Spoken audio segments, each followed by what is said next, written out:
Zelda 2 The Adventure of Link est un épisode hors du commun de la série des Zelda. En effet, bien qu'il ait eu un certain succès à sa sortie, c'est un volet qui s'est surtout démarqué par sa grande difficulté et ses éléments de gameplay atypiques qui n'ont pas été retenus par la suite.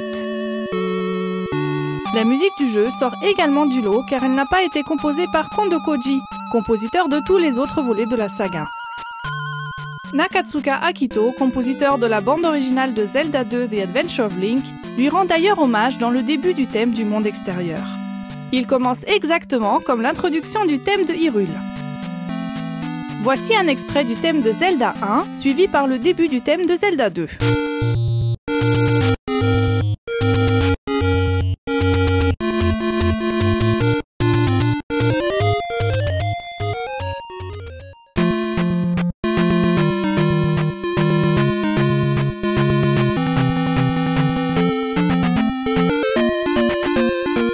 Ce qui caractérise le mieux la bande originale de Zelda 2 The Adventure of Link est son aspect narratif.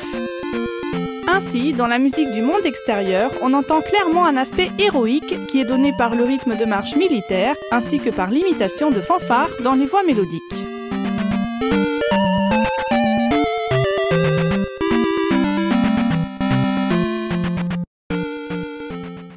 Dans le thème de combat, Nakatsuka Akito met en musique le sentiment de danger et d'imprévu en utilisant des rythmes irréguliers et des dissonances. Les trois intervalles les plus dissonants sont en effet utilisés dans cette musique, la seconde mineure, le triton et la septième mineure.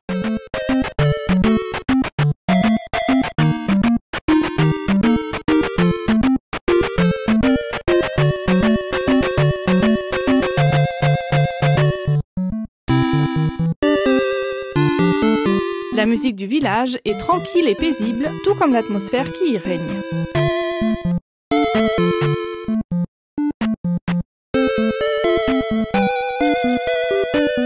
C'est également le cas de la musique que l'on peut entendre à l'intérieur des maisons.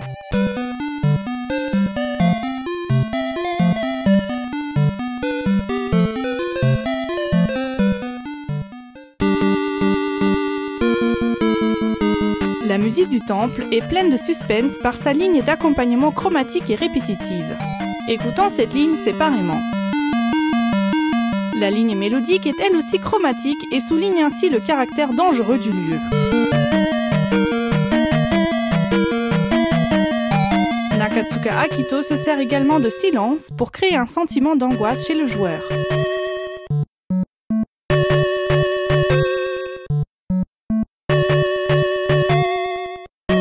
Pour terminer, je voudrais attirer votre attention sur une autre musique de jeu de la plume de Nakatsuka Akito.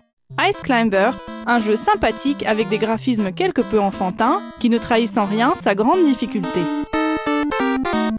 Et bien que la bande originale du jeu fasse à peine 2 minutes, il paraît évident que cette musique joyeuse et jazzy est largement responsable de son aspect charmant et agréable.